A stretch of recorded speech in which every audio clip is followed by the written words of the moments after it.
说什么？我说跪下来求我就答应让楚莹进门。你知道自己在说什么吗？你怎么敢对我说这种话？为何不敢？我不点头，你祖父是不会让你娶楚莹进门的，不是吗？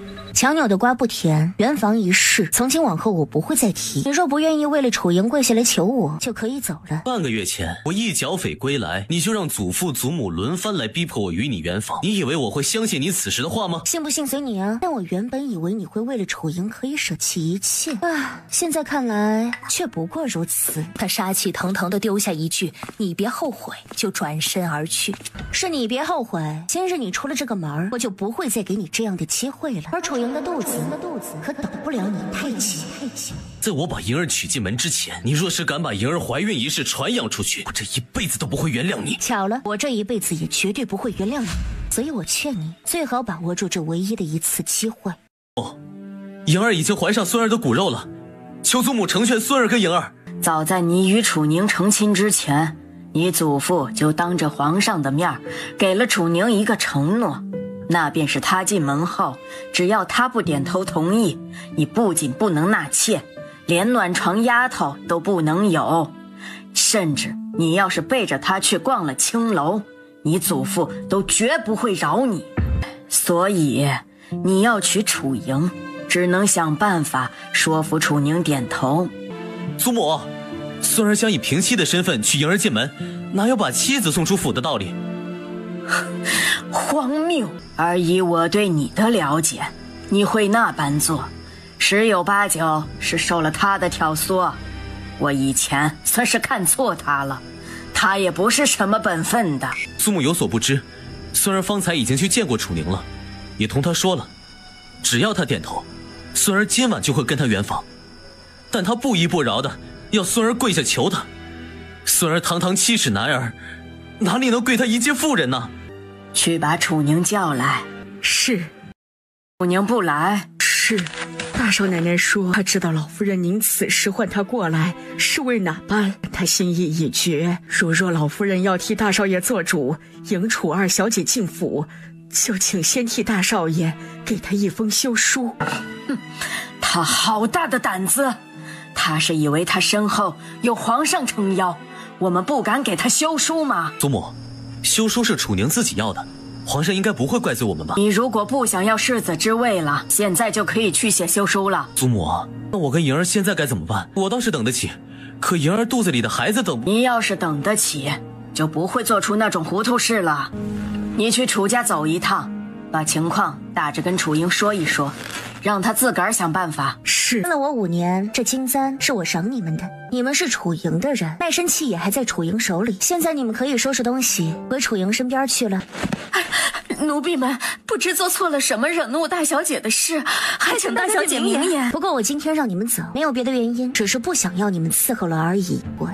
你们年纪都不小了，我也不想太过难为你们，所以你们最好也别逼我难为你们。这是他们4个今天非走不可的意思了。大少奶奶若是有话想问奴婢，尽管问就是，奴婢定知无不答，答无不尽。太子派你来我身边时，有没有说过什么？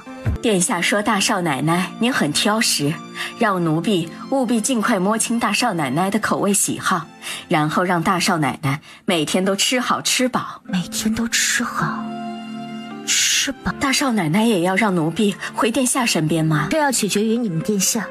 奴婢愚钝，还请大少奶奶明示。去跟你家殿下说我要见他，如果他不肯来见我，你就不用回来了。奴婢明白了，奴婢这就去东宫求见殿下。儿，你这是怎么了？出什么事了？母亲，女儿对不起姐，女儿没脸在她家里住下去了。凤哥哥之前来见我时，说他无论如何都忘不了我，想以平妻的身份娶我进门。我还以为姐姐肯定会同意的，结果凤哥哥回去跟姐姐说了想娶我进门后，姐姐非但没有同意，还性子大变，让凤哥哥跪下求她。真的假的？都是我不好，我不该生出想与姐姐同嫁凤哥哥的想法，我该去找个尼姑庵剪掉要亲死，以生于青灯古佛为伴。哎呦，别说胡话！你年纪轻轻的，缺什么尼姑庵？而且这事儿错不在你，而在抢了你夫君还容不下你的宁儿身上。你与苏应风本就是情投意合的一对璧人，而宁儿本就不得苏应风喜欢。如今你都愿意为妾了，他还拿巧，实在太不应该了。为娘这就让人去苏国公府叫他回来，让他当你的面点头同意你进府，而且还不是为妾，得为平妻。可是母亲，那样会不会使得姐姐跟你离了心啊？不会的，她是我的女儿，我了解她。殿下，楚大小姐知道奴婢是您安排到她身边的了，她让奴婢回来跟您说，她要见您。若您不见她，奴婢就不用再回她身边了。去把国师放了。是。你带4个人回去给他，就说他若收下，本宫半个月内就会去见他。是。让他对外说那4人是本宫父皇所送。是。你都让本宫等了5年了，本宫才关你5天水牢，已经很够意思了。所以我是不是还要跪下叩谢太子大，只关了我5天？那倒也不必，你帮本宫算算，楚宁什么时候会彻底对苏应风那个渣子死心就行。我是国师，不是算命的。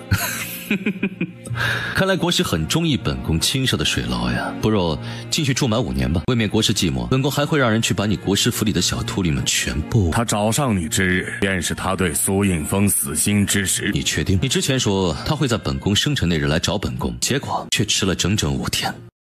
小姐，院外来了2个人，一个声称是苏国公府的管家，一个声称是小姐您母亲身边的东陵。他们本来想擅闯进来，奴婢把他们拦在外面了。小姐，要不要奴婢把他们赶走？我梳妆台上有一个包袱，你去拿给东陵，让他拿回去还给楚家人，顺便让他转告楚家人，我楚宁日后不会再踏入他们楚家一步，让他们当做从来没有找到过我吧。是。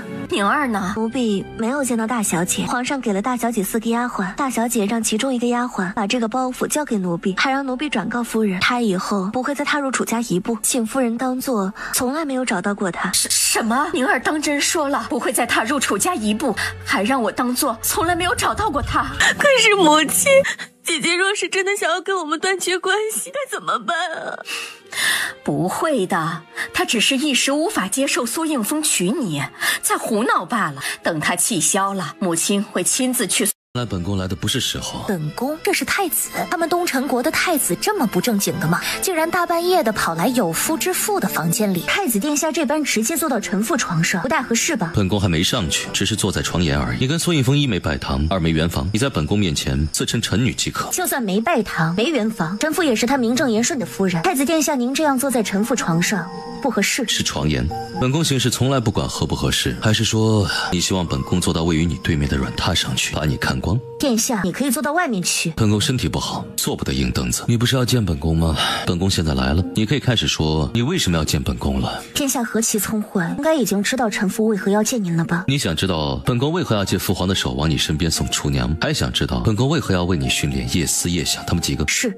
那2个问题本宫目前不想回答。那殿下今日的来意是？你应该也知道，世人都说本宫活不过20，但5天前本宫已经过了20岁生辰，只是以本宫眼下的身体情况，离大限之日也不远了。自打你治好了本宫父皇头疼的毛病后，父皇就时常在本宫耳边念叨你的医术，不仅在太医院所有人之上，也比江湖中那些所谓的神医都要好，所以本宫决意让你一试。楚宁半信半疑的抿起嘴，他倒是知道皇上一直想让他为太子治病，他的注意力就不知不觉的全部都放到了君莫刀削斧凿一般精致到无可挑剔的侧脸上。你好似想与楚家划清界限，也想与苏应风和离，那你应该会需要一个靠山，而本宫需要一个医术足够好的大夫。你做本宫的大夫，本宫做你的靠山，你意下如何呀？殿下为何要如此委屈自己？何来委屈一说？其实只要殿下或者皇上一个命令，臣妇就会穷尽毕生所学为殿下医治，且此前臣妇都已经应允了皇上会为殿下医治的，只是殿下一直不愿，所以臣妇不明白殿下如今为何忽然又愿了，才屈尊降贵的提出了要做臣妇的靠山。本宫疑心重，直白来讲，就是本宫此前信不过才刚归京几年的你，而今你有求于本宫，本宫才能放心让你为本宫医治。可京中贵人多的是，臣妇未必就一定要求殿下您。哼，除了本宫，京中还有人敢与如今的苏国公抗衡吗？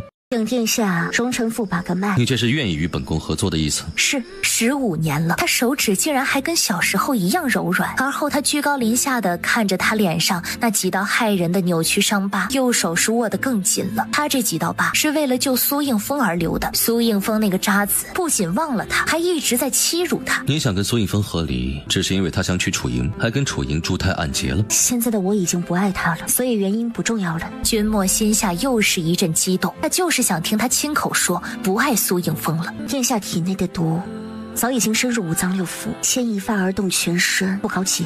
加之殿下的身体又虚弱到了无法随便用药的程度，臣妇需要好好的。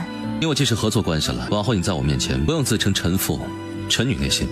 好，自行站起身，同时后退了几步，就见君莫的手在空中僵了僵，然后他微微拧着眉一拂袖，转身就往外走。你琢磨明白怎么给我用药后，直接去东宫即可，没人会拦你。是。哥哥，莹儿，你今夜唤我前来，所为何事啊？姐姐白日里把5年前我给她的2个丫鬟送回来还给我了，还把祖母给她的2个妈妈也送了回来。她那么不知好歹，根本不配为你的姐姐。你往后无需再对她那么好，她不配。听了苏应风的话，楚莹内心得意，但还是开口道：可她到底都是我的姐姐，而且她那么喜欢风哥哥，会因为我们俩的事情气到把我的人还回来。她为何要迁怒祖母的人？也不明白她为何要对碧玉碧荷2个人下毒。她给碧玉碧荷下毒了？她好大的胆子，竟然敢下毒杀人！只要他把这件事情传扬出去，那他不仅有机会跟楚宁和离，还能让楚宁那毒妇去牢里度过余生。风哥哥，姐姐会那么做，您是有原因的。你答应我，就当没有听我说过这件事，不要把它传扬出去，也不要告诉任何人。我不想姐姐受牢狱之苦，也不想姐姐变得更加臭名昭著。毕竟我跟她是姐妹。莹儿，你就是太善良了，我答应你。不过你特意叫我来说这事的原因是什么？我听府医说，那种毒药整个京城里都没有人有，所以我觉得那种毒药可能是姐姐当年回来的时候从外面带回来的。然后我想到风哥哥你的祖父祖母一直都有在吃姐姐给他们开的药，就有一些担心。莹儿，你这么好，还没进门就如此为我祖父祖母担忧了。等你进门之后，他们一定会处处都护着你，疼着你的。楚莹心里十分开心，她今晚找风哥哥过来，就是为了利用楚宁给碧玉碧荷下毒一事，让风哥哥更加厌恶楚宁，同时也更加喜欢自己。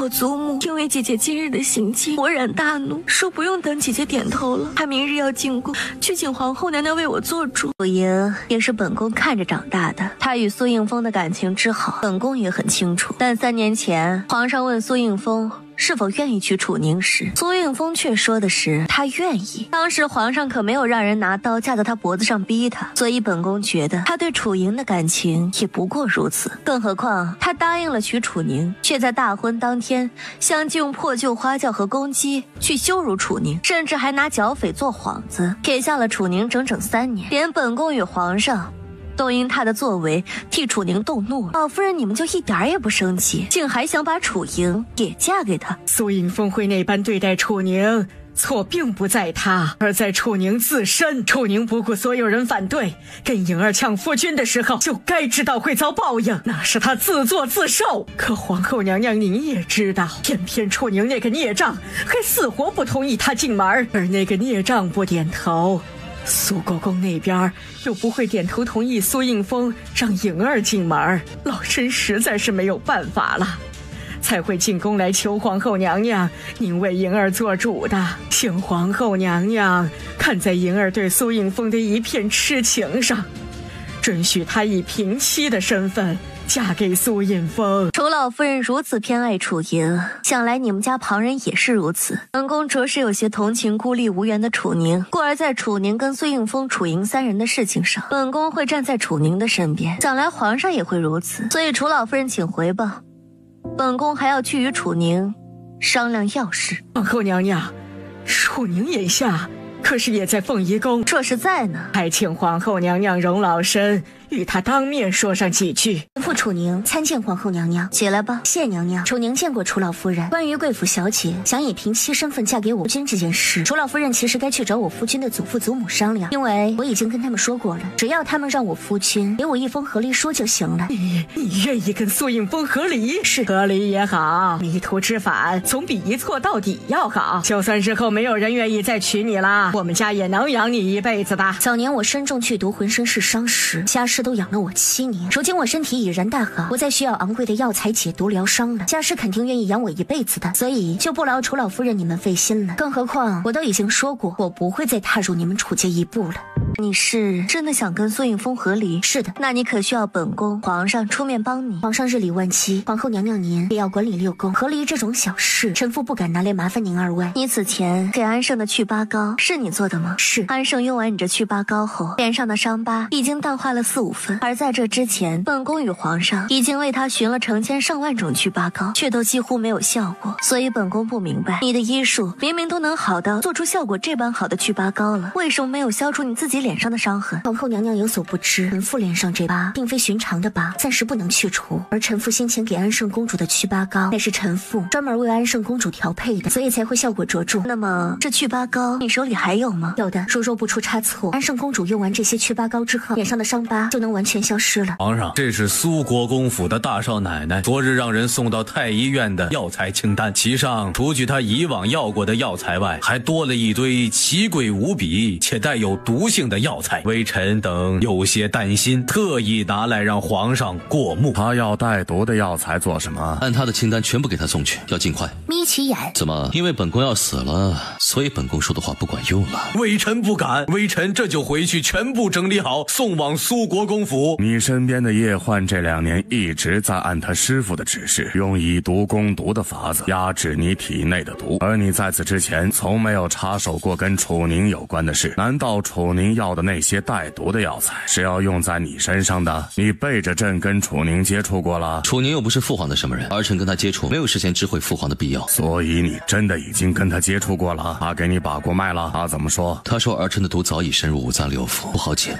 加之身体过分虚弱，不能随便用药，他要好好琢磨琢磨。以我对他的了解，他要是解不了你的毒，是会直接跟你说你没救了。但他说的是要好好琢磨琢磨，那就意味着你小子死不了了呀。此前我嘴都要说起茧子了，你也不愿意让他给你把次脉，现在怎么突然就想通了？国师在我东宫里闭关修炼了5日后，说我的命格变了，而楚宁是助我彻底摆脱短命相的贵人。传国师。不到半个时辰，袁公公就去而复返，但他没有把国师领回来，只拿回来了一封国师的亲笔信，而那封信上也只有简短的一句：太子命格已变，楚宁是关键。等他跟苏应风和离后，我会娶她为太子妃。他又不可能和苏应风和离。他亲口跟叶思几人说了，他早晚会跟苏应风和离。他还当本宫面前亲口说了，他不爱苏应风了。府上出什么事了？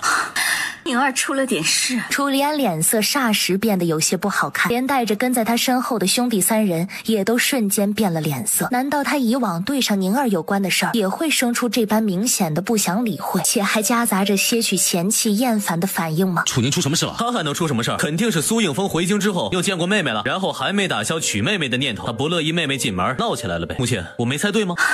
倒是猜对了，苏应风是见过莹儿了，还跟莹儿说了要以平妻的身份娶她进门，莹儿也是愿意的，甚至还说就算为妾也愿意。妹妹肯定不能为妾，若不是因为楚宁，她现在都已经是苏应风的夫人。楚宁是哪里来的脸不同意？她还好意思闹啊？3年前楚宁执意要嫁苏应风的时候闹过一次绝食，这回她是又绝食了吗？绝食几天了？是不是快死了？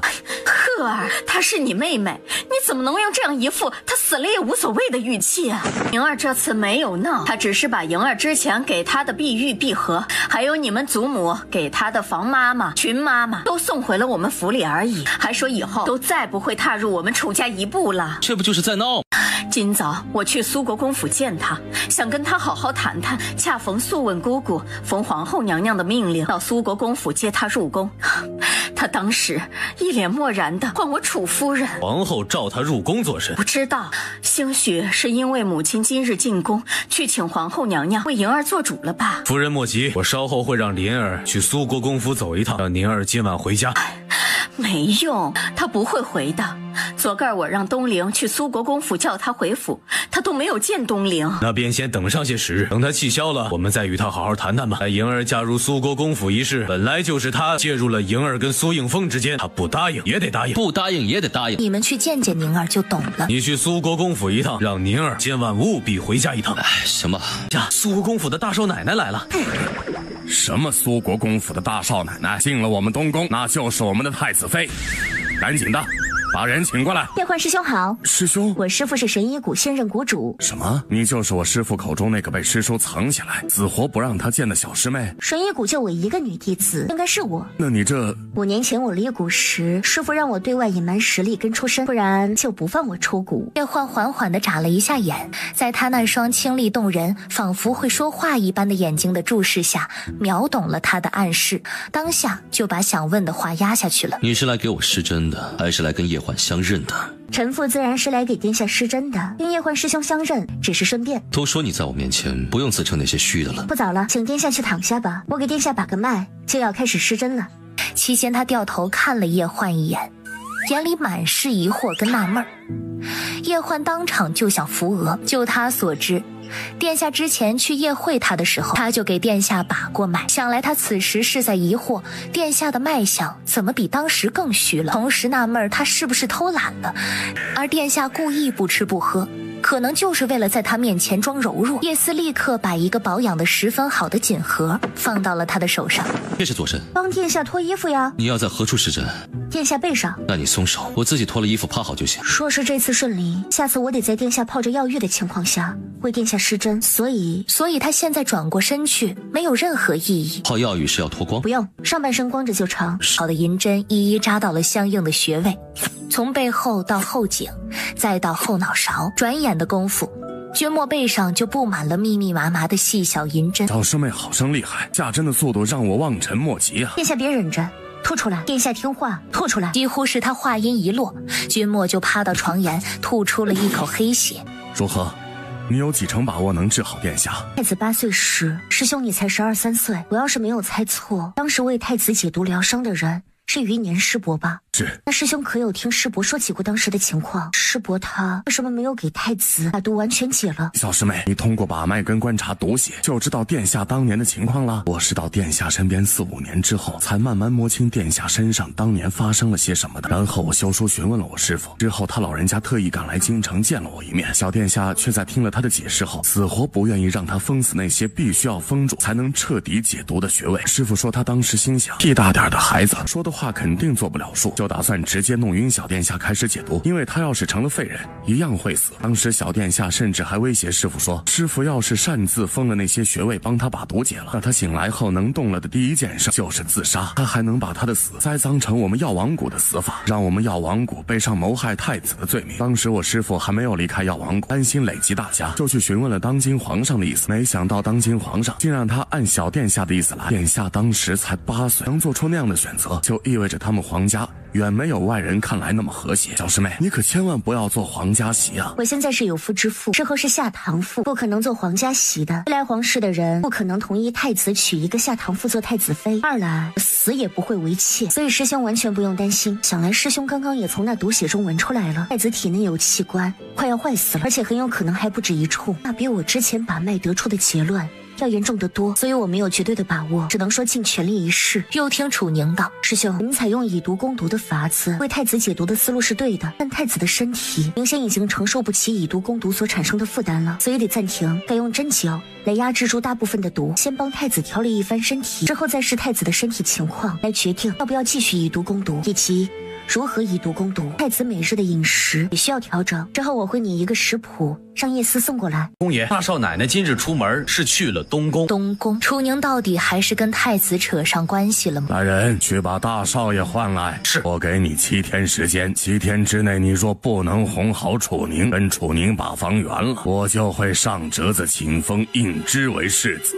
祖父，您说什么？我说7天之内，你若不能跟楚宁把房圆了，再哄得楚宁跟过往一般待纳我们苏国公府的世子之位，你就别想要了。成人5岁到8岁时的经历，通常是不会忘得一干二净，但你却忘得干干净净。你想知道原因吗？你5岁那年发生了一桩大事，你应该都有所耳闻。祖父指前朝余孽在京中大肆投毒，害死了近千百姓那桩事。正是。难道我当时也中毒了？所以后来我丢失了3年的记忆？不，你当时被人从府中劫走了，同时被劫走的还有楚宁。当年我们将你救回来时，你已经奄奄一息了，过了1、2个月你才醒，而你醒来说的第一句话就是求我去救楚宁，说他为了救你受了很严重的伤，就快死了。当时我跟你祖母反复跟你说，那群反贼已经被朝廷剿灭了，楚宁失踪了，但你不信，总趁身边没人的时候往外跑，几次都导致伤情加重，险些落下终生的残疾。我们实在没有办法，只好请了了元方丈来给你催眠，让你忘了那3年里的事，还把你送到皇恩寺去住了1年。结合你小时候昏迷不醒时说的一些胡话，还有楚宁对你的态，你7、8岁呢，可能跟他说过，无论他以后变成什么样子，你都一定会娶她。但5年前他被楚家找回后，得知你已经忘了他，还跟楚莹情投意合了。他本不会介入你跟楚莹之间的，是我去找了他。我跟他说，你当年刚被我们找回来的事，一直在念叨他，后来发了一场高烧，烧得十分厉害，才会忘了他。还说你只是将楚莹当做了他。我还在他点头同意与你完婚后，要求他不要在你面前提及那3年里的事。他好似也通过催眠忘记了大半那3年里的事儿，只保留了与你相关的部分，所以他很爽快的就答应你。只需知道他楚宁今生必须是我们苏家系，就算死了，他也只能葬入我们苏家祖坟，否则等着我们苏家便是家破人亡，遗臭万年。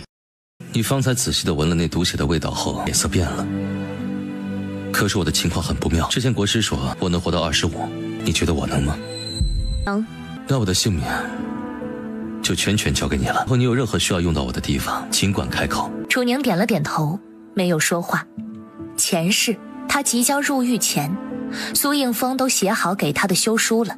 但苏国公说他死也得以苏家媳的身份去死，他不过是有一个必须把他禁锢在苏家的理由罢了，所以他才需要一个靠山，让他顺顺利利、清清白白的走出苏国公府的靠山。虽然太子不是唯一的人选，但太子既然中意他，那太子就是最好的人选。我们殿下眼下太虚弱，无法自行用膳，有劳楚大小姐喂一下我们殿下。楚宁眨眨眼，略显疑惑地看向他。哎呀，我们殿下因为常年服药的缘故，食欲这一块老早就出了问题。老奴等为了让殿下尽可能的多吃一点，愁的是头发都白了呀，所以还望楚大小姐受累喂一次我们殿下呀。从叶静手里接过碗筷，舀了一勺粥，稍微吹了2下之后喂向君莫。楚大小姐能早些与苏家大少爷和离就好了，到时候就算是3跪9叩，老奴也得把他请到东宫来。以后别那么多话。哎呦，老奴遵命。殿下，属下刚刚收到消息，楚家2小姐将楚家大小姐送还给她的2个丫鬟杀了，还将那2个丫鬟的尸体藏入了城中一处冰窖中，企图将那2个丫鬟的死嫁祸到楚大小姐头上。楚家祸得跟眼珠子似的，就是这么个不知死活的玩意儿。把这事告诉叶四，宁宁姐回楚家前在江湖中待过几年，不知后宅夫人的险恶，所以本宫得让她知晓，说她对付不了，本宫再出手。殿下英明。东西给我师兄。是，小姐辛苦了。兰姑为小姐准备了早膳跟热水，小姐用完早膳后沐浴一番再睡觉吧。你们因何唤朱兰为兰姑？姐有所不知，殿下当初在全国各地寻了100来个姑女，兰姑当时是照顾我们的那些姑姑中的一个。打从一开始，负责训练我们的人就说，我们之中最出挑的4个人才有资格来到小姐身边。所以在我们4个获得了那4个名字之后，其余的人都被殿下安排到别处去为小姐铺路了。你不是说已经不爱苏迎风了吗？怎么还会因为他难过到在在梦里哭出来。既然你这么喜欢苏影峰，我帮你把他从楚莹手里抢过来。不对，他现在还是你夫君，我应该帮你把楚莹杀了，再拿太子的身份去威胁他好好待你。个人自有恶报，楚莹的恶报还在后头，现在就让他死了，也太过便宜他了。至于苏应峰，我说不爱了，就是真的不爱了。殿下信我。那你为何会在梦里喊着他的名字哭？殿下今日身体应该还很虚弱，不知是为何事而来找我。你要这样衣衫不整的坐在床上跟我说话？我听说你为了帮我拟食谱熬了一宿，作为回报，我亲自来告诉你一件跟楚莹相关的事。楚宁立马收住思绪，我接应下了与殿下合作，那就是要想方设法治好殿下的，所以熬夜拟食谱是我分内之事，殿下无需放在心上。之后殿下也不用亲自来见我，派个人来告诉我，或者传我去东宫就成。你就这么不乐意我来你房里啊？是挺不乐意的，毕竟殿下你这么来我闺房，传出去了会有损殿下的名声。不像是会在意名声的。殿下以前不在意，那兴许是觉得活不长久，可我一定会治好殿下的，所以殿下往后还是在意一下的好，免得什么？免得日后影响了殿下跟太子妃的感情。这就不劳你费心了，我的太子妃虽然不太好看，但人可好了。君莫看出他明显松了一口气之后，都气到磨牙了。他都特意加了不太好看这4个字，他愣是没听出来自己指的是他。你送还给楚莹的碧玉璧盒已经死在楚莹手里了，他还打算把那2人的死推到你头上。见过楚大将军，红小姐已经跟楚家划清界限，请楚大将军自重。她是本将军的女儿，哪可能说划清界限就划清界限？就奴婢所知，楚大将军已经好几年没有拿我们小姐当女儿看待过。如今我们小姐想跟楚家划清界限，楚大将军却想起来我们小姐是您女儿，您早干嘛去了？你谁给你的胆子这般与本将军说话？皇上给的。你适可而止吧，我要闹到没有退路了才知道后悔。楚宁装作没有听到，还加大了步子。你这2日接连出入东宫，是皇上让你去给太子请脉治病吧。这一次楚宁倒是停下了脚步，他知道楚家和苏国公府一样，都是拥护2皇子君锦的。我知道楚大将军今日是为何而来了，但我已经答应了太子，会治好他，就绝不会食言。所以楚大将军你现在要做，不是拿父亲的身份来逼我跟太子划清界限，而是直接对外宣布，我楚宁已经跟你们楚家毫无瓜葛了，因为我已经跟你们楚家划清界限，绝不会再听你们的了。你真是冥顽不灵，太子若还有生路，友情提醒楚大将军一去，太子没有生路了这种大逆不道的话，你在我这个外人面前说不太合适。既然你如此想与我们楚家划清界限，那就如你所愿。荷儿，不愧是楚大少爷，比楚大将军要好说话多了，还请早日对外宣布。叶子紧跟在他的身后，叶想则留在后方，确保楚离安、楚鹤父子2人不会再阻拦他。父亲稍安勿躁，孩儿觉得楚宁不可能是真的想跟我们断绝关系，毕竟他离了娘家后，在京中什么也不是，根本无法在苏国公府里站住他早晚会后悔的。我们只需等到他后悔的那一天，逼着他点头同意妹妹进门就行。哎呀，你们母亲的意思是，莹儿若实在是不愿意，我们就为莹儿另择家婿。我不同意，凭什么楚宁不同意就要让妹妹再一次受委屈？而且妹妹那么喜欢苏应峰，除了苏应峰，旁人无论多优秀，在妹妹眼里都不可能会是家婿。你不同意有什么用？莹儿身后还站着皇上，只要他不点，莹儿就不可能进得了苏国公府。父亲，回去之后，我们就立刻对外宣布，我们楚家与楚宁再无任何瓜葛，那样皇上就不会再做楚宁的靠山了。楚宁怕是认为我们曾经找了他那么多年，肯定不会弃他不顾，才敢说出让我们对外宣布与他再无关系那种话来。一旦我们出乎他预料对外宣布，他肯定会后悔，然后一定会认识到自己的错误。那就先对外宣布吧，你来安排。好，不过这件事得先瞒着你们母亲，还心软，肯定不会同意。是。对了，你刚刚是从苏国公府出来，你替莹儿去找过苏应峰了？苏应峰说他祖父祖母都铁了心要楚宁点头，才会让妹妹进门，还都在劝他赶紧跟楚宁圆房。都3年了，他也是该跟宁儿把房给圆了。他也有跟楚宁圆房的打算，但楚宁似乎不愿意与他圆房了，还在吵着要和离。何贵干，你去东宫了？是。去给太子治病的？是。你应该知道我们苏国公府是站在2皇子那边的吧？知道，但那跟我有什么关系？怎么就跟你没关系了？你是苏家媳，你频繁出入东宫，会令2皇子对我们心生猜忌。你把休书啊，不对，和离书给我，我就不再是苏家媳了。哼，你以为耍这一套我就会高看你几眼了吗？我告诉你，你这样只会让我更加的厌恶你。你要是还想跟我做夫妻，就不要再去东宫了。念着你小时候救过，会跟你圆房，也会在莹儿进门之后尽可能的。是你祖父跟你说的，我小时候救过你吧，为了让你乖乖跟我圆房。是又如何？也不如何呀，只不过他的如意算盘要落空了。现在不是你愿不愿意跟我圆房了，而是我不愿意了。按我祖父所说，你喜欢了我10几年，我才不信你能因为我要娶莹儿就彻底对我死心。我劝你还是见好就收，别等到无法挽回了再来后悔。楚宁自嘲地笑了起来，没再说话。他喜欢了他何止10几年呢？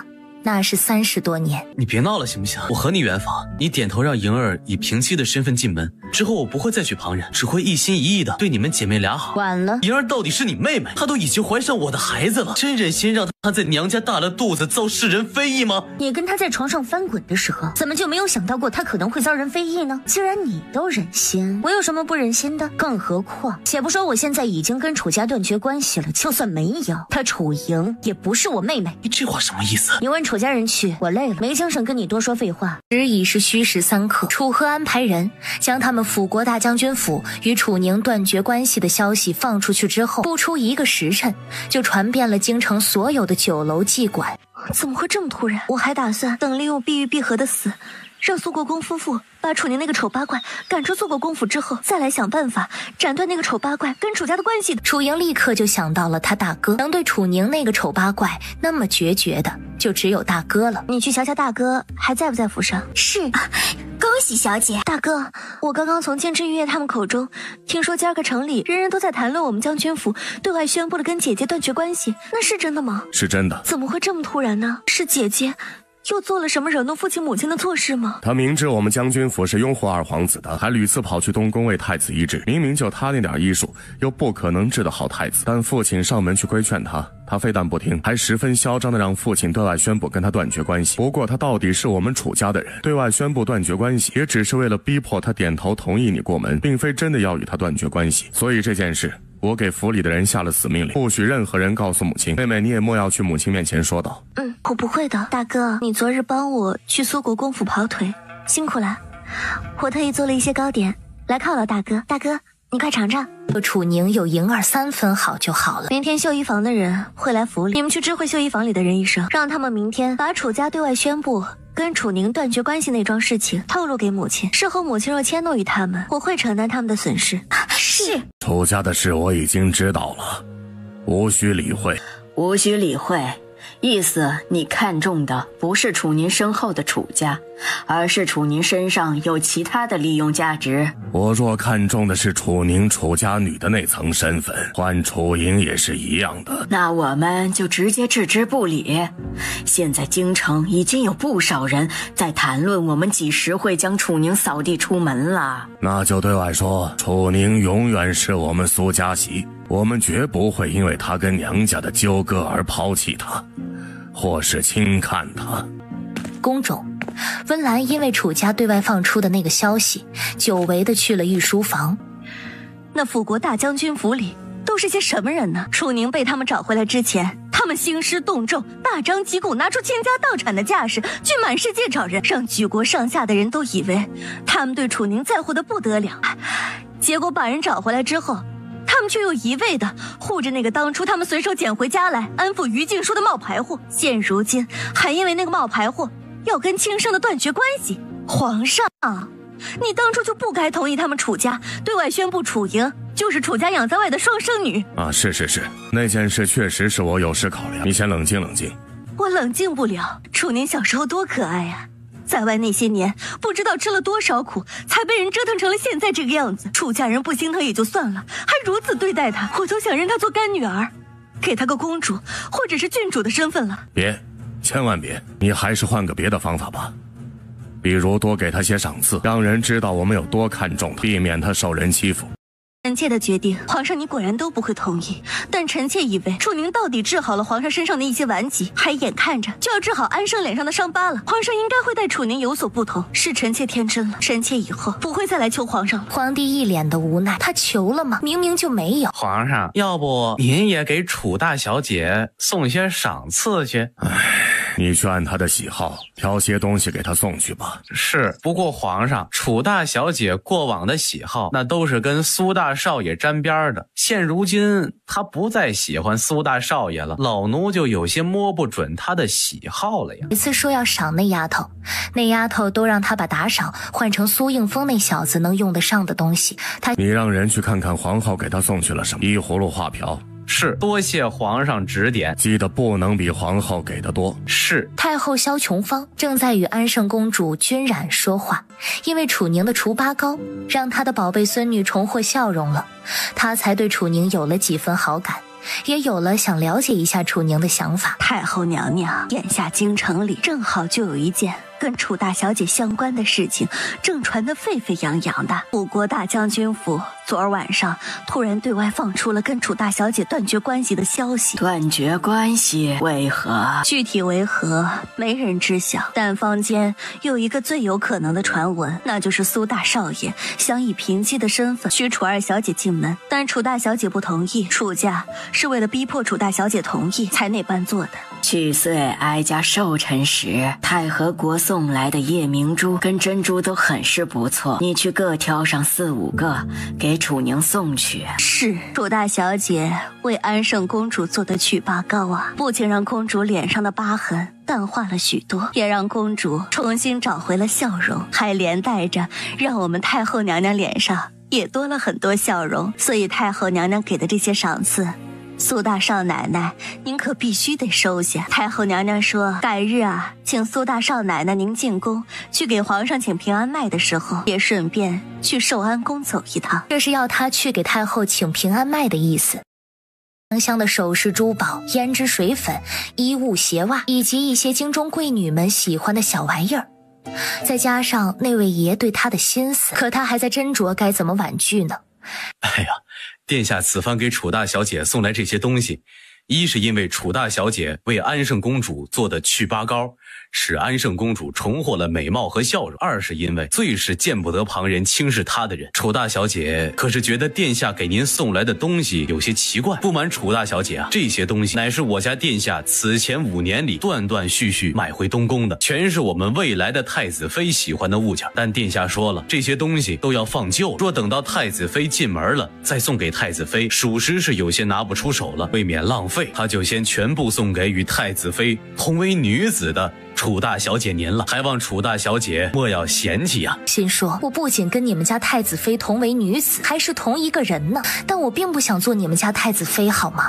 回想了好一会儿，才想起来，那些东西都是他此前5年里外出闲逛时看上了，却没有最终买下来的物件。殿下说了，这些东西里边有些是我们太子妃想买却没有下手的，有些呢是我们太子妃多看了几眼，还有些是穿戴在别人身上，我们太子妃夸赞过好看，虽然零碎又不是多贵重，但包含了我们殿下的深情在里边，这绝对是世间的独一份，还望楚大小姐好好珍惜呀。他既无法回应太子的感情，就不应该收下如此贵重的东西。有劳叶总管转告太子殿下，这些东西我会好好珍惜的，作为回报也一定会治好它。听说皇上看中楚家的丑女已经不是什么秘密了，可昨个楚家刚对外宣布跟那丑女断绝关系，今天皇上、皇后、太后、太子都相继给那丑女送去了丰厚的赏赐，这是不是在告诉世人，皇上并不是因为楚家才看中那丑女的，而是看中那丑女自身呢？什么？皇上、皇后，甚至是太子、太后，都给那个丑八怪送了丰厚的赏赐去。可那丑女不仅丑到了能吓哭孩童的程度，她还德行败坏，哪有能得到皇上看重的地方啊？可要是没有的话，皇上他们哪里会在这个时候给他送去这么多的打赏呀？我可是听说皇上、皇后、太后给他送去的那些打赏里边，随便拿出来一样，那都是价值连城的。而太子给他送去的，虽说不是多贵重，数量却多得惊人。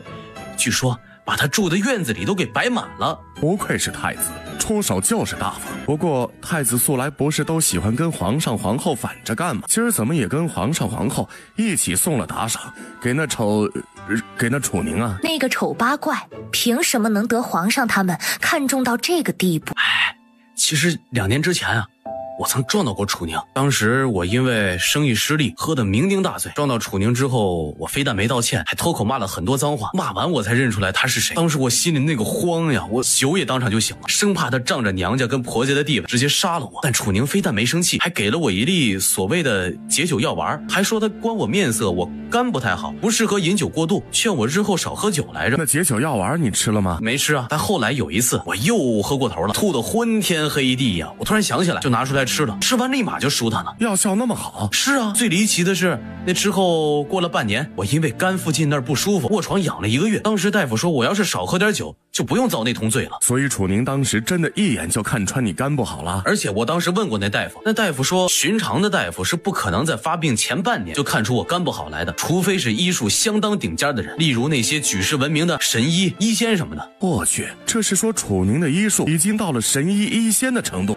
他现在唯一担心的是楚宁真的有一身堪比神医的医术，那样就算没了楚家，楚宁也不会失去皇上那个靠山了。你说什么？你再说一遍。将军夫人息怒，民女所言绝无半句虚假。贵府的人昨晚对外放出跟楚宁断绝关系的消息之后，今早就已经传得满城皆知了。民女还以为将军夫人肯定知晓的，这才多嘴提了一句，还望将军夫人恕罪。满城皆知？真有那么回事？东陵没有回话，而是扑通一声跪了下去。夫人您先别动怒，大将军会这么做也是有原因的。大将军也并非是想跟大小姐断绝关系，只是想逼迫大小姐同意二小姐经诉过公府而夫人，来人呐，传府医。课后府医匆匆而来，随即楚离安和楚鹤也双双赶了过来。我的宁儿会医术，宁儿不回来，我不会让任何人给我把脉，也不会喝一口药。胡闹！夫人，你都吐血了，得赶紧让府医给你把脉抓药才行。将军既然都不要我们母女了，就不用在这里假惺惺的装出一脸担心来了。为夫没有不要宁儿，为夫那么做只是为了逼迫宁儿点头。那将军有没有想过，宁儿若是被我们逼得走上绝路了呢？她不会，她是我楚离安的女儿，不可能那么脆弱。这个时候将军倒是想起宁儿是你的女儿了。可若是把莹儿换到宁儿那个位置上去，将军你肯定会担心莹儿寻短见，对吧？莹儿和宁儿不一样，莹儿她是不一样，宁儿是我们的亲生女儿，莹儿只是捡来的。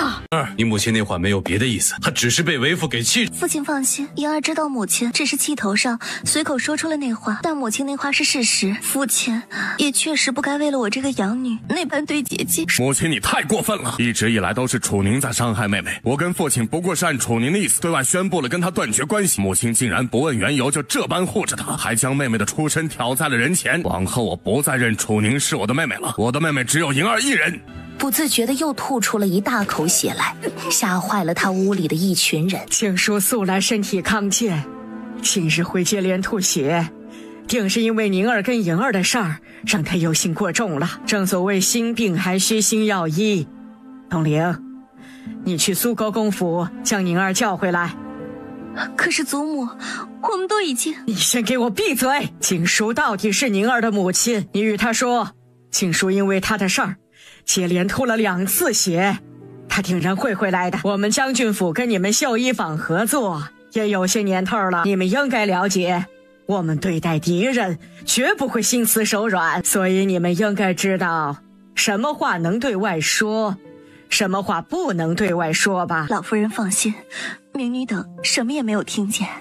很好，你们先走吧。是，民女等告退。莹儿，你先回去歇着，祖母有事要跟你大哥说。可我有些担心母亲。有府医在这里，你们母亲出不了事儿。听话。是。知东陵的来意之后，让他回去告诉楚家人，他们楚家人死了都跟我无关，请他们别再来烦我。是。苏应和则被楚宁的话惊到了。楚夫人到底是大嫂你的母亲，要不大嫂你还是回去看看，我可以明日再来。你会来见我，是我给你的东西有效了吧？苏应和身量高挑纤细，五官也生得格外好，若非脸上满是痘印斑点以及大大小小的痘痘，绝对会是个美人胚子。我用了几日你给我的那些东西后，脸上已经没有之前那么痒了，且这2天也没有再长新的痘痘出来。大嫂，你以前明明很不喜欢跟我们2房、3房、4房的人走动，且旁的姐妹们来找你讨药的时候，你也从来没有给过。我不明白大嫂你为何会突然送药给我，所以我今日才会来叨扰大嫂。你就只是来问我为什么要给你药的？是的。橄榄枝我都已经抛给你了，要不要抓住这次机会就看你自己了。突然站起身，对着楚宁跪了下去。大嫂既说那些药是橄榄枝了，那我该是没有自作多情，误解了大嫂的意思。所以大嫂，你有什么条件尽管提，只要我们二房能够办到的，我们一定会替大嫂办成。心说，他虽然只要苏应之能从苏应风的手里把继承人的身份抢走就够了，所以我替你哥调理好身体之后，你们给我几个楼吧。几个楼？苏应和心说他可真敢开口。行，但具体给你几个楼，我得回去跟娘商量一下。之后你每天都来我这里一趟，然后让你哥哥在你之后半个时辰过来，对外就说怕我欺负你，来接你的。好，你就只记着你哥，不想让我也为你娘调理一下身体。不瞒大嫂，我来清风院之前，是我与娘商量过一番的。我娘说她的身体已经耗到油尽灯枯的地步了，纵然大嫂出手，能让她再多撑几年，等我哥哥变得康健后，她就要下去与我爹爹团聚了。苏应和跟苏应之的母亲蓝湾儿也是早产儿，身体不比苏应之好多少，但蓝湾儿出生京城第一手富家，价值千金的续命好药材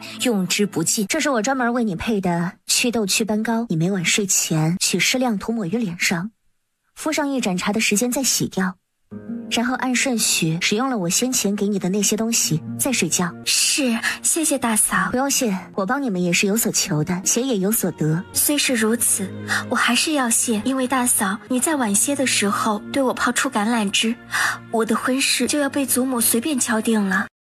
课后，二房那边，苏应和回去将楚宁要几个楼的事儿跟他娘亲蓝湾儿说过之后，和儿，你觉得楚宁她真能调理好你哥哥的身子吗？娘，你身边的那几个医女都是外祖父寻遍全国精挑细选出来的，医术造诣颇高。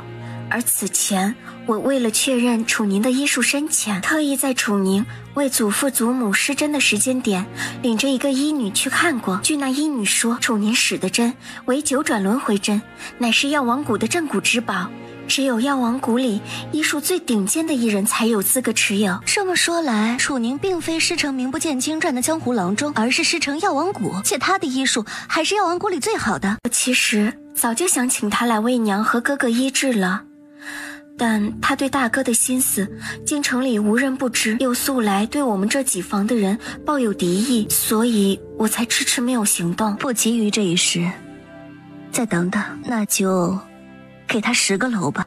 10个会不会太多了？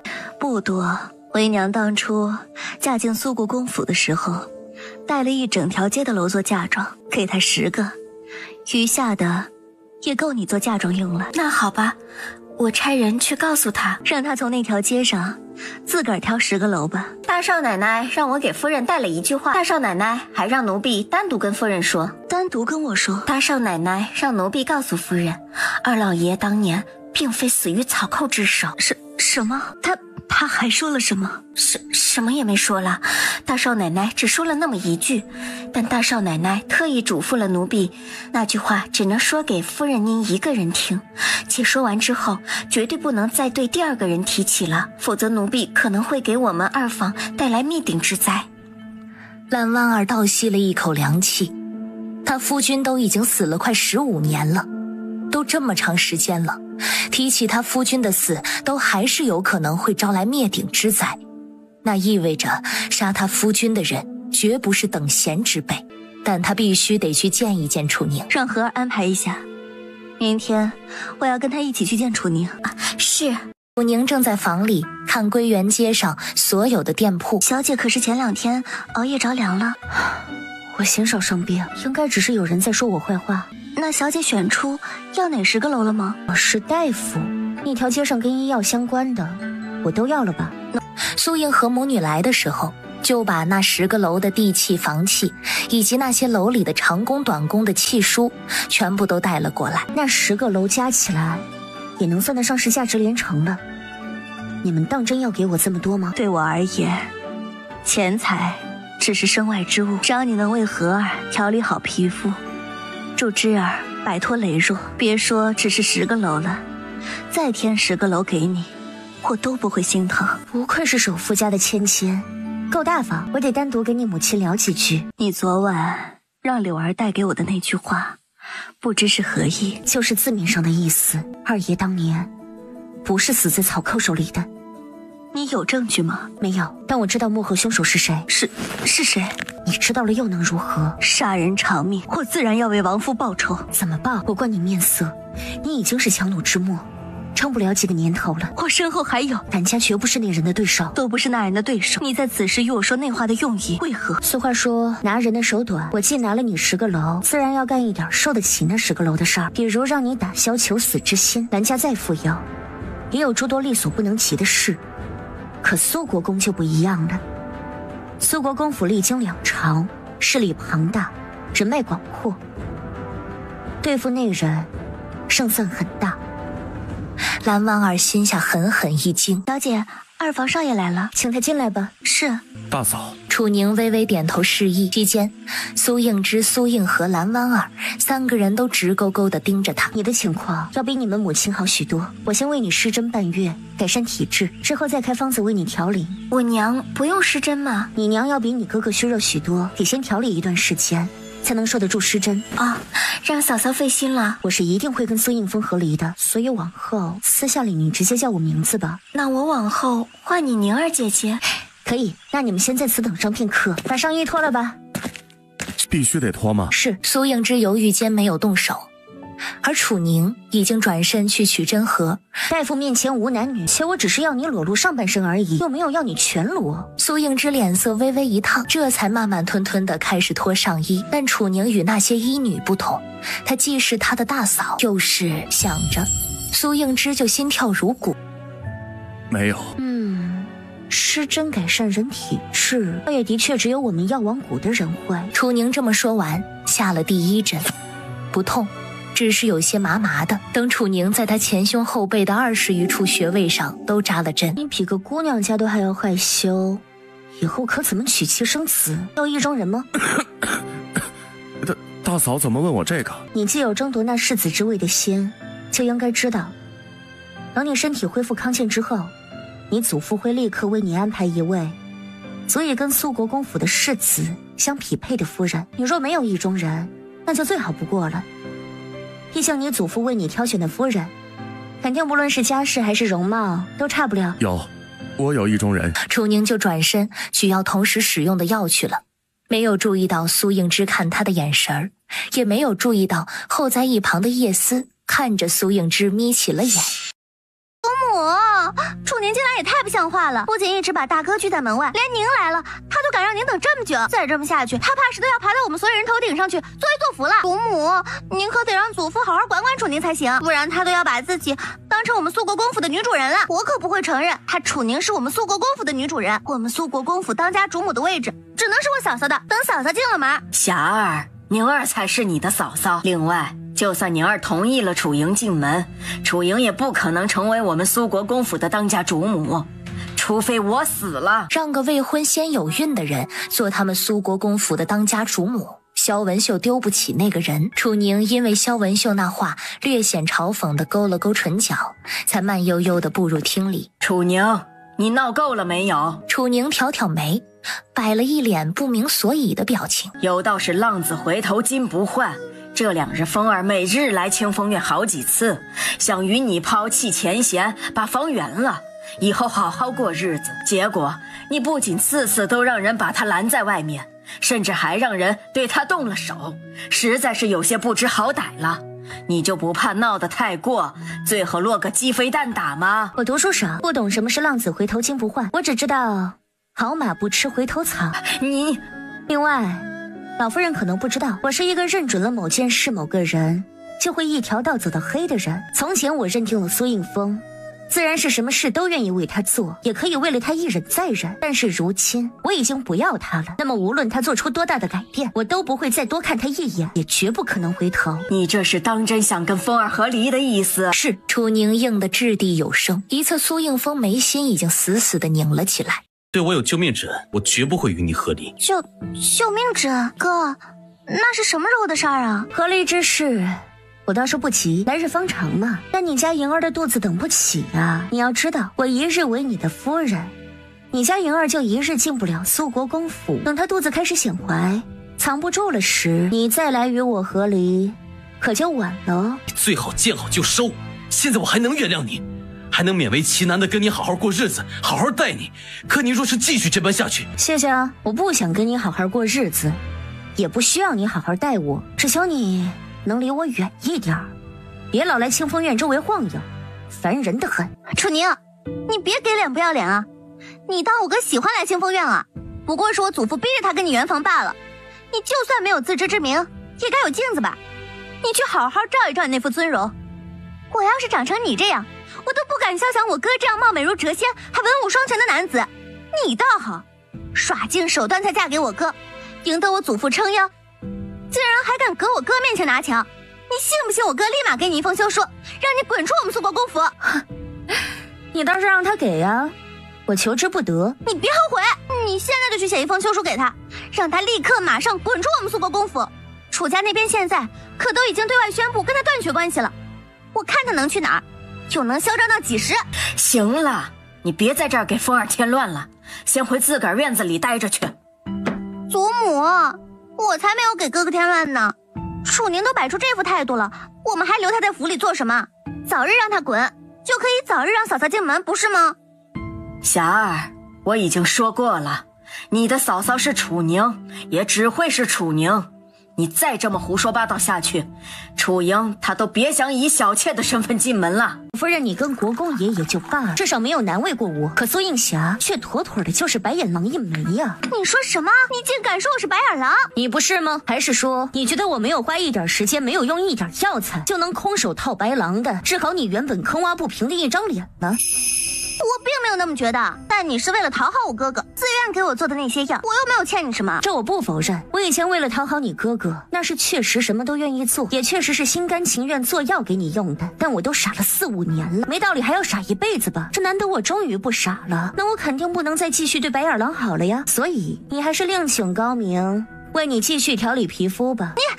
你才是白眼狼，我一直以来就是这么对你的，你以前怎么不抱怨啊？现在就差最后一步了，你才做甩手掌柜，你分明就是故意针对我。是又如何？苏映霞气得脸都红了，脸一红，她就觉得有些痒，下意识的抬手挠了2下，就感觉要冒痘了，心下立马就开始慌了。这世上又不是只有你一个会医术的，我就不信以我们苏国公府的势力，还找不到一个医术比你好的人来为我继续调理皮肤。以后就算你求我，我也不会再用你的药了。不然一反常态的来针对我，是想逼我哥哥来求你，对你服软吧？我告诉你，你是不可能如愿的。楚宁不以为然的挑挑眉，我若只迎莹儿进府为妾，也不大操大办。你怎么？你之前还想娶她为平妻？后来他还没有在楚宁面前提过他要以平妻的身份去莹儿进门。我无论如何都必须得娶她进门，而这世间的男子3妻4妾的比比皆是，我都已经许诺过你，等莹儿进门之后，我不会再娶妻纳妾了。你怎么还这般不依不饶？你到底要闹到哪一步才满意啊？其实我已经不喜欢你了，就那么难吗？苏映风脸色一黑，哪是他接受不了，他已经不喜欢自己了呀，他压根儿就不相信他已经不喜欢自己了。夫人，大少爷，楚大将军来了。你可知岳父大人是因何而来？说是来见大少奶奶的。老奴都已经将楚大将军领到清风院外面来了，但大少奶奶身边的叶念叶盼2位姑娘死活不让楚大将军进来，说是没有大少奶奶的准许，皇上来了都不能擅自进来。楚宁，那可是你父亲。苏大少爷可真是健忘啊，昨儿个楚家可都已经对外宣布与我断绝关系了。那应该是有原因的，你可以趁此机会去跟你父亲好好谈谈，让他收回成命啊。没那个必要，我知道原因。你知道？他们担心我与东宫往来会影响了他们的立场，我便让他们对外宣布与我断绝关系，而他们想借机逼我同意楚莹进门，就按我说的做了。所以你宁愿跟娘家断绝关系，都不愿意让莹儿进门？楚莹还没有那么重要，而楚家那些人为了一个外人可以跟亲生血脉断绝关系，他们不配做我的家人。莹儿怎么就是外人了？她是你孪生妹妹。楚宁抿嘴笑了笑。楚大将军，你们打得过吗？巅峰时期的楚大将军，奴婢4人合力都未必是对手，但楚大将军前些年受过一次重伤，如今身手与体力都已经大不如从前，与他过招都不用奴婢4人一起上，叶念叶盼2人便足以应付。那你去告诉他2人，若楚大将军脾气上来了，想要硬闯，无需手下留情，顶多就是他们把人打伤了，我出点药。此时东宫里，君莫正在一瞬不瞬地盯着一张只有他1根手指大小的信纸看，其上写着苏应之对小姐有意。苏应之，苏国公府里那个身子骨没比殿下您好多少的病秧子，他怎么会喜欢上我们太子妃呢？君莫冷冷地斜了他一眼。你是说宁宁姐丑？她不应该喜欢上宁宁姐。不，太子妃怎么能丑呢？老奴呀，是说那苏应之丑，他都丑成那样了，还敢厚颜无耻地喜欢上太子妃。闻得叶静那话，一旁的吴痕跟顾青都暗暗的有些无言，而他们太子妃那确实真的有那么一点点丑。去查查那苏应之，本宫要知道她自出生到现在的一切。是。楚宁一走出药房，就看见院子里站了一排陌生人。小姐，他们就是二夫人给小姐的那10个楼里的掌柜。小的们见过东家。你们今天回去后，在楼前立个告示牌，写上辅国大将军府与苏国公府的人不得入内。哦，对了，二房的人除外。想来你们都应该认得二房的人吧？是，小的们都认得。再加一条，日后二房的人到你们楼里消费都免单，无论金额。是。倘若有人因为那块牌子去难为你们，你们就搬出东宫来吓唬他们。说是吓唬吴国，你们就来找我，到时我会请东宫的大总管亲自去吓唬他们。行啊，你们可以走了，改天得空了，我会去你们楼里瞧瞧的。是，小的们告退。楚大将军几时离开苏国公府的？约莫是临近5时。楚夫人的情况你知道吗？知道，楚夫人昨日吐了3回血，晕倒了2次，期间辅国大将军府的府医都有为她诊脉配药，但她每次一醒来就打翻了药碗，执意不肯服药，说要小姐您回去为她诊脉配药。但楚大将军趁她昏迷不醒跟陷入沉睡的时候，口对口给她剁了2次药，所以她目前的情况并没有多糟糕。楚宁挑挑眉，没再发问。他其实并不想知道楚离安是几时离开苏国公府的，也并不关心于静书的情况，他只是为了确认苏国公府跟辅国大将军府里有没有君莫的人。你说我二哥三哥在暗中查我院子里的人？是。还查的都是我身边亲近的人？是。另外，老夫人身边的人这2日在查5年前大小姐刚回府那时发生的一些事情。既然他们都已经帮自己想好退路了，那他就顺着他们的意思，给他们一个替罪羔羊好了。我身边那几个亲近的人，你应该都了如指掌了吧？你从他们之中挑一个适合做替罪羔羊的出来，想办法说服也好，威逼利诱也好，让他去把当年那些事情全部扛下来，再备好相关的证据，引导我二哥三哥查到。是。不过小姐，哪一个都可以吗？都可以。若老奴选高妈妈呢？高妈妈是跟楚莹一起进将军府的，之后这10多年，高妈妈一直都在楚莹身边，是等同于楚莹奶娘一般的存在。且在当年楚莹在遇到楚离安夫妇之前，若没有高妈妈的保护与照顾，楚莹是不可能在那群难民中活下来的。可以，那老奴即刻去着手安排。还有件事也得你去办。小姐请说。绣衣房里那几个人留不得了。老奴明白了，老奴会尽快把那几个人除掉的。退下吧。是。如何？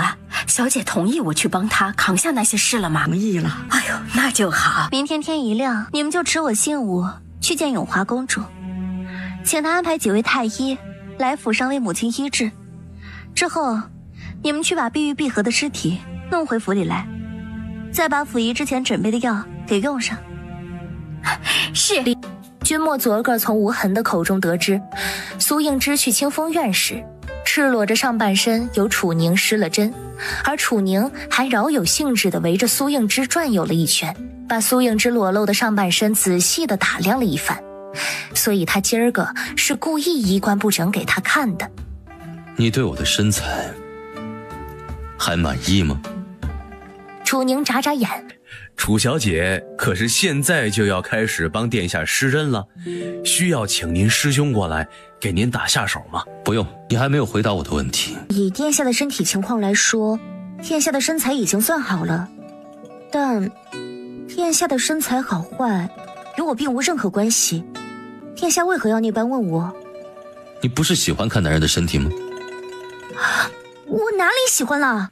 之前我脱衣服的时候，你都不肯背过身去，你肯定是想看。我是大夫，看看病人的身体怎么了？而且最后我不是闭眼了吗？那是我要求你，你才闭的。还有，正经的医女该回避的时候还是会回避的。他是太子，自己还能跟他生气不成？毕竟他难得重生回来了，可不想早早的又死了。只不过5年前回京的时候，他把自己的真正性情跟容貌一起藏了起来而已。殿下是不是从小被人吹捧着，有些过度自信了？君莫眯了眯眼，自他时常借病发疯起，就没人敢对他这么说话了。虽然殿下你的身材不算差，可也跟好沾不上什么边儿，我才没有想看呢。不，应该说我才不屑看呢。生苏应风的身材要比殿下你好多了。君莫的脸瞬间就黑了个透。你打算什么时候跟苏影峰和离？只要你想，我随时都能帮你拿到和离书。殿下还是先把身子养好吧，那样才有足够的实力做我的靠山。毕竟眼下朝堂内外废太子的呼声此起彼伏，望眼欲穿的等着殿下您去和阎王爷下棋的人也不在少数。倘若苏国公铁了心不放我出苏国公府，殿下您就算能仗着自己的身份帮我拿到和离书，也会惹来很多不满跟非议，甚至还可能会给皇上带去大麻烦。闻得楚宁这番话，一旁的叶静跟顾青心里都突突的跳了好几下。普天之下，敢当面跟他们殿下说这些话的人，怕是一只手都能数得过来。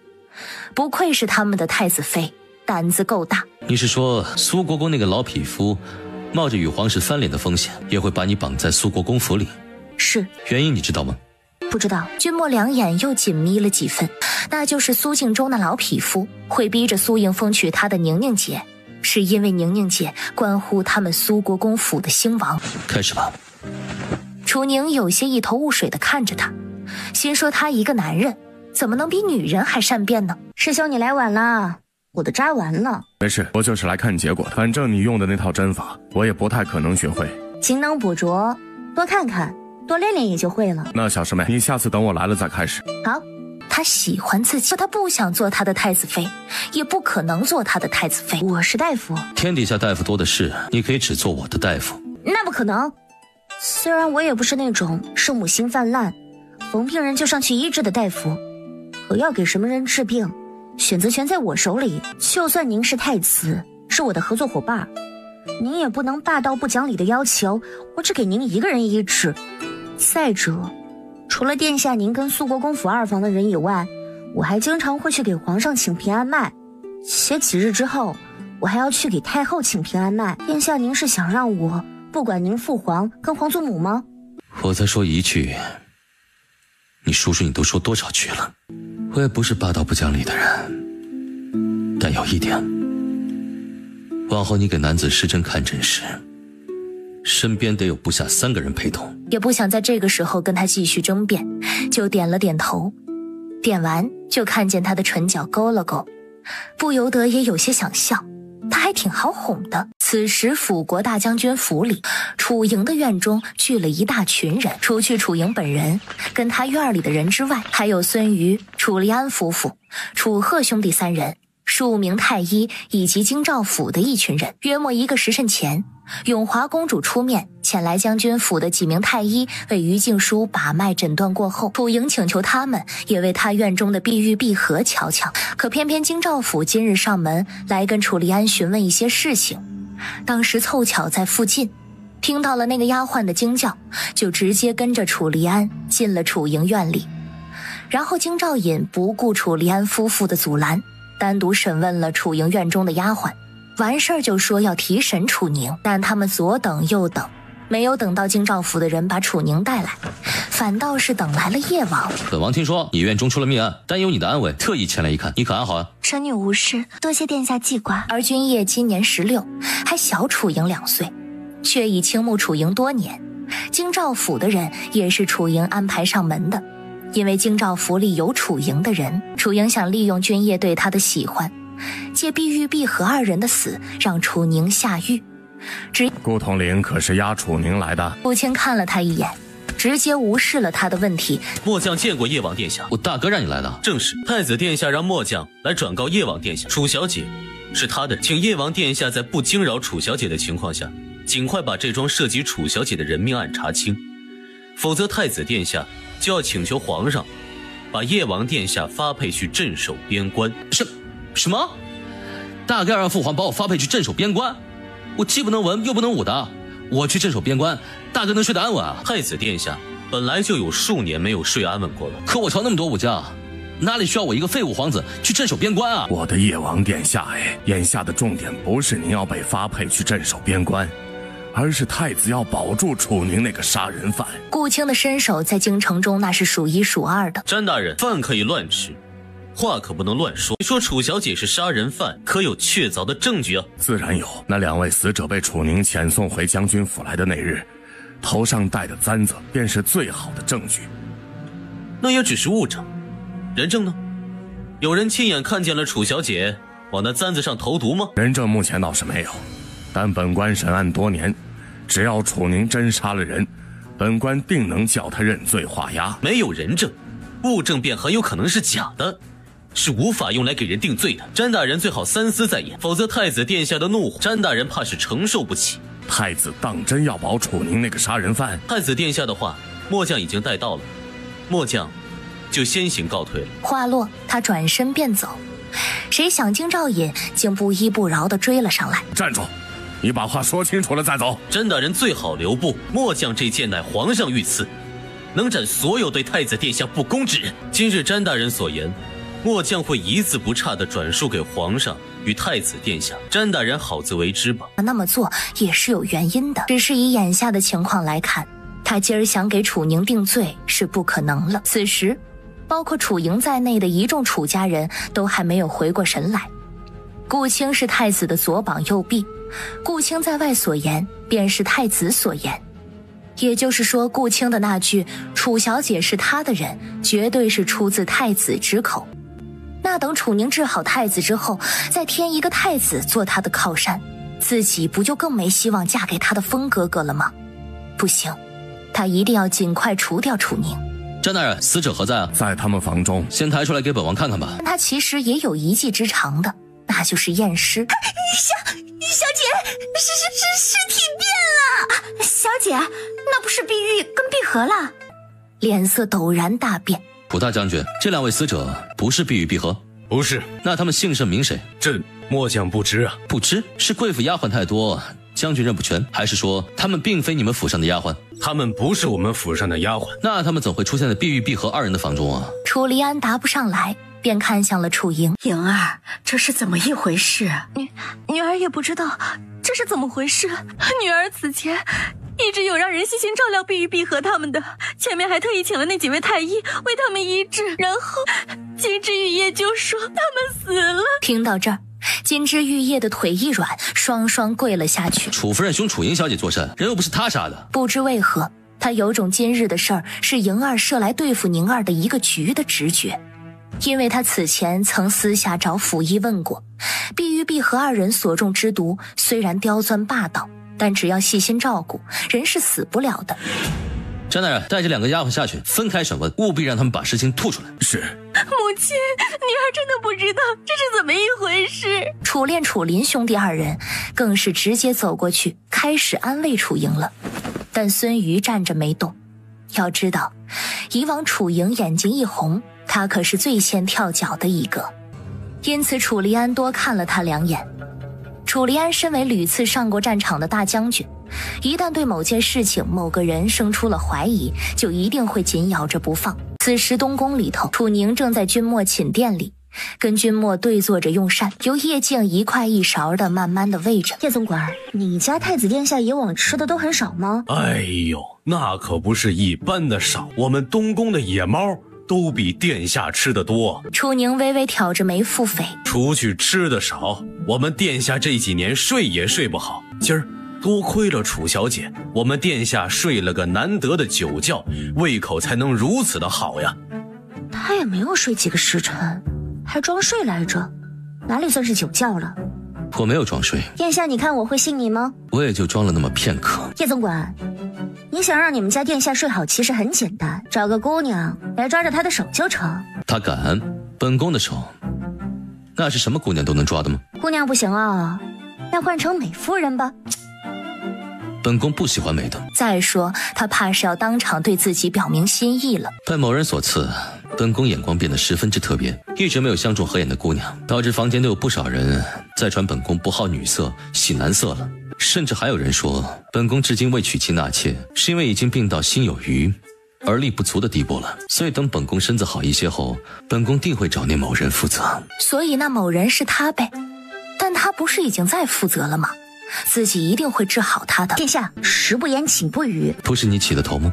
楚宁抿抿嘴，假装没有听到。出了东宫之后，苏应风骑着马来到了他们跟前，他才瞧见他。而夜思夜想已经习惯性地挡在了他跟前。你当真杀了碧玉碧荷？楚宁没有搭理他，而是掩面打了个哈欠。师兄，我困得厉害，先走了。叶焕点点头，就见叶静喊了东宫门前的侍卫去拦住苏应风，然后示意叶思叶想二人与楚宁一同离开。哎呀，苏大少爷，国师此前说了，我们家殿下跟你们苏国公府犯冲，为免殿下因为你们冲撞到了而加重病情，还请你们苏国公府的人呢，日后不要靠近我们东宫半步。否则我们殿下要是有了个好歹，皇上是会去找你们苏国公府要说法的呀。苏应风脸色一沉，楚宁是我夫人，也是苏国公府的一员，太子若是不想被冲撞，还是不要再召我夫人来东宫的好。只要太子不再传召我夫人，我绝不会再靠近你们东宫半步。苏大少爷想来是记性不太好了，3年前您可并未与苏小姐拜堂圆房。虽说楚小姐已然上了你们苏家族谱，可楚小姐已然决意要与您和离，而国师说楚小姐定会如愿，所以呀，她已经不算是你们苏国公府的人了。国师当真说过她能如愿？苏大少爷若是信不过老奴，大可去问国师。叶静脸不红心不虚地说罢，丢下一句苏大少爷请便，就转身回了东宫内。方才楚小姐在东宫外瞧见苏大少爷的时候，理都没有理他。君莫在闭目养神，闻言只是嘴角轻微的上扬了几分。殿下，国师说他没空。他没空，没事儿。他国师府里空闲的小秃驴那么多，你代摆来个人去把那空闲的全部抓来。就说本宫近日又往水牢里放了些剧毒无比的小虫子，请他家小秃驴来帮本宫试试效果。是。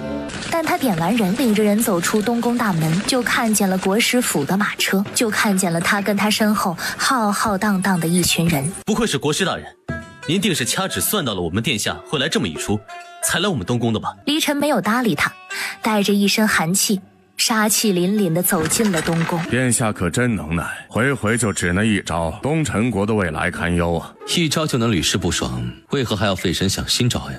我懒得跟你这个疯子废话，赶紧说正事。偏偏君莫是个疯的，别人吓唬人就只是吓唬吓唬，君莫吓唬人却是要动真格的。君莫跟他相爱相杀多年了，也不恼他的态度。苏晋州那个老匹夫说楚宁能否在苏国公府关乎他们苏国公府的兴亡，企图把楚宁绑死在苏国公府。你帮忙算算，楚宁身上到底有哪一点能影响他们苏国公府的兴亡？就说我不是算命的了。所以你能算到吗？能，但需要一点时间。3天不够，那就2天吧，不能再多了。本宫这副破败身子等事儿啊，等到交心了就容易吐血。2天后你要是没有给本宫答案，本宫就去你国师府门前吐血。殿下还有别的事吗？慢走啊，不送。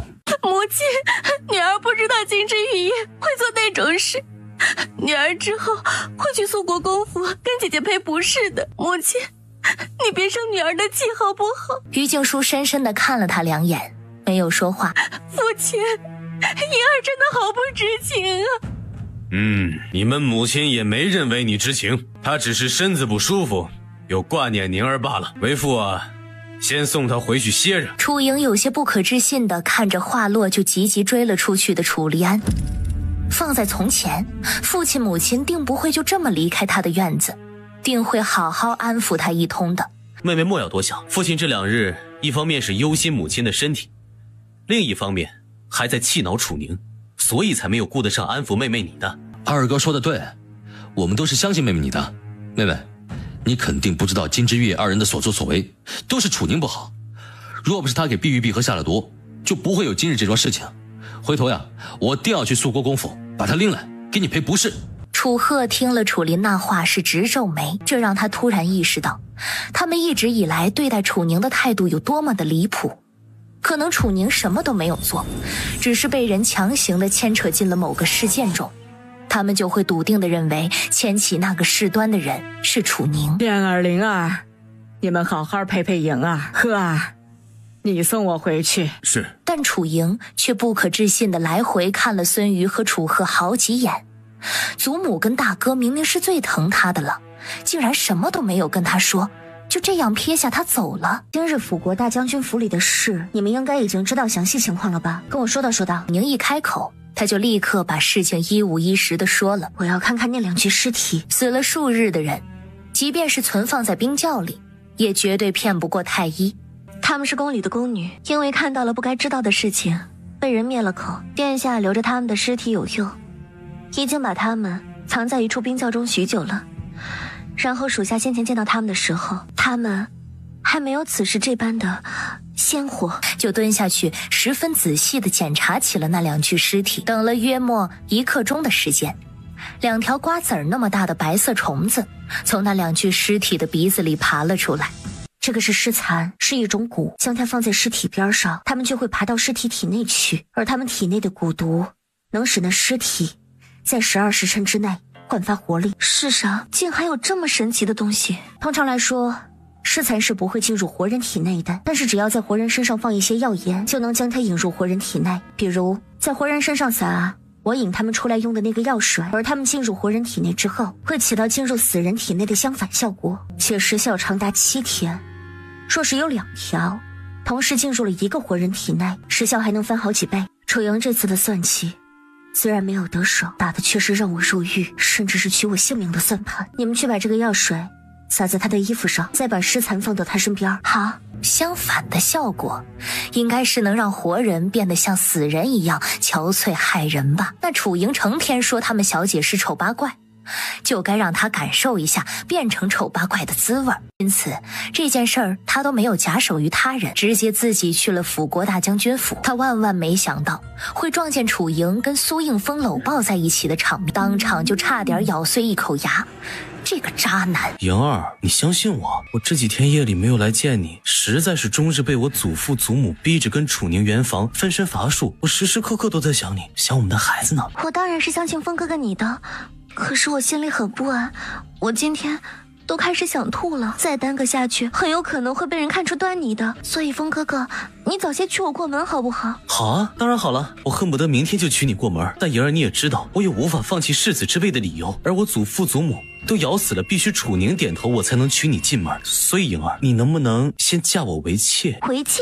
风哥哥竟然要他为妾，他怎么能让自己为妾呢？风哥哥，我早就说过了，我只要能和你在一起，别说为妾了，就算是半点名分也没有，我都是愿意的。好莹儿，你信我，等你为我诞下孩儿的那天，我一定会让楚宁点头同意，提你为平妻的。风哥哥，若我肚子里的孩子出生后，姐姐还是死活不同意让我为平妻呢？不会的呀，到时他都已经与我圆房了，我有的是办法让他点头。那若是你跟姐姐说要娶我为妾，姐姐还是不同意我进门呢？苏应风沉默了，他已经知道楚宁是真的不喜欢他了，不要他了。不会的，莹儿，你信我。好，我永远都相信风哥哥。楚莹在苏应风怀里软软的笑了，但他趴回苏应风的胸膛之后，脸色却瞬间冷了下去。楚宁，该死的楚宁，他一定要让楚宁死得惨不忍睹。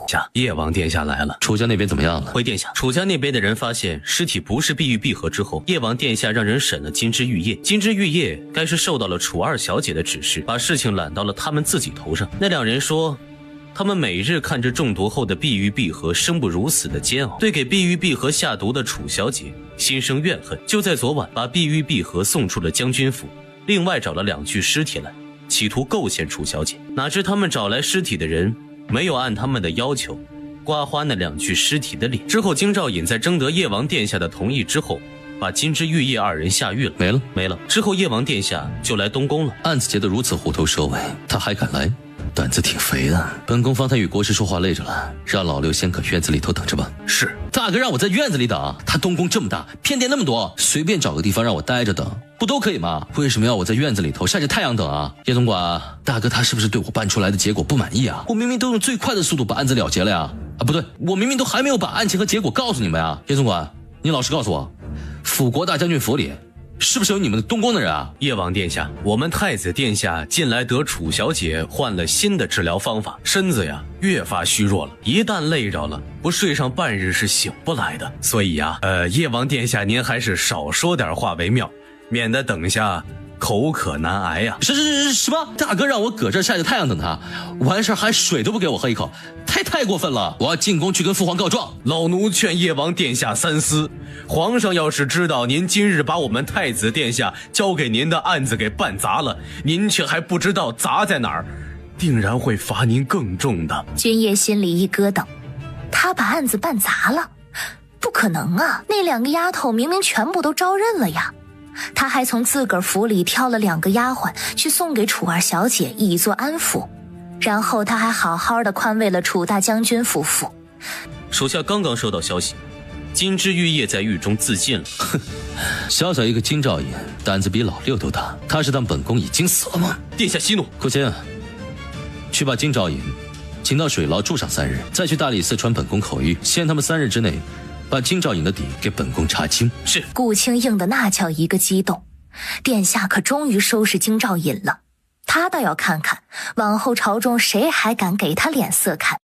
小姐交代的事，奴婢办妥了。你花了一宿的时间，莫不是昨晚楚营房中有人？小姐真厉害，一下就猜中了。楚宁笑了笑，苏应风那么喜欢楚营，昨个楚营院子里出了事儿，他肯定是要去安慰一番的。小姐，你是不知道，那楚营真是不要脸，他在床上撩拨男人的花样比青楼里的姑娘都要多。你不会旁观了他们俩做那档子事儿吧？不瞒小姐，读唇语奴婢也会一些，未免靠太近，惹苏应风察觉到，奴婢就搁楚营院子里的树上待着，一直盯着他们看了。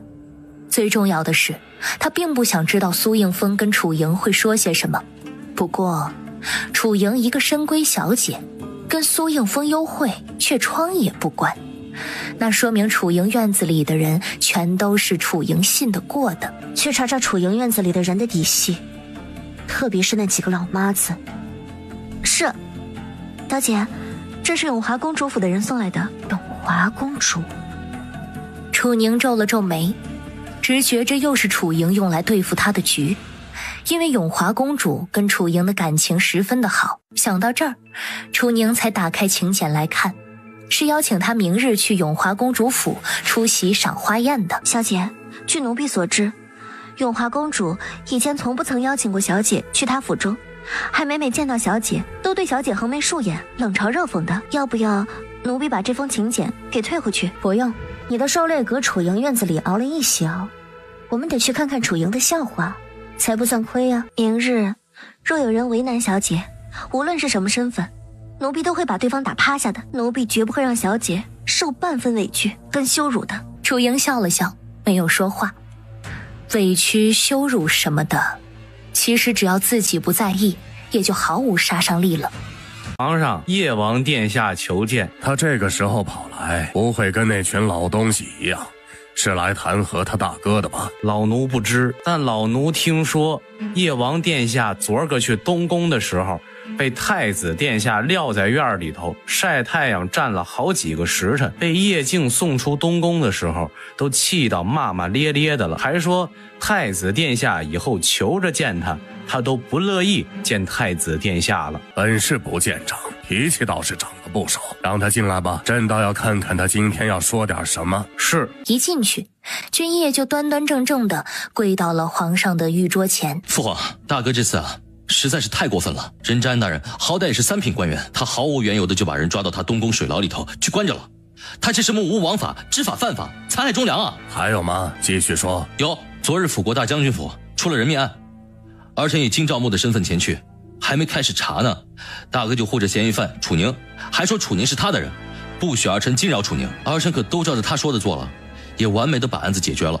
但儿臣去东宫跟他汇报，他却罚儿臣站着晒了几个时辰的太阳，完事儿啊还见都没有见儿臣，就把儿臣给轰走了啊。还有吗？没了。那你看看这个，竟是京兆府的案宗，且还就是辅国大将军府里那桩案子的案宗，见有任何纰漏的地方，所以他今天才赶来找父皇告大哥的状。但他此时再次翻看那案宗，却发现里面多了2份验尸报告。金枝玉叶是被毒死之后，再用囚服拧成的绳子吊起来，伪装成自缢的。但詹义只说了金枝玉叶是自缢身亡，案宗上也只记了一句犯人以畏罪自杀。本案至关重要的是2具尸体未查清楚来路，按规不能结案。你还有什么想说的吗？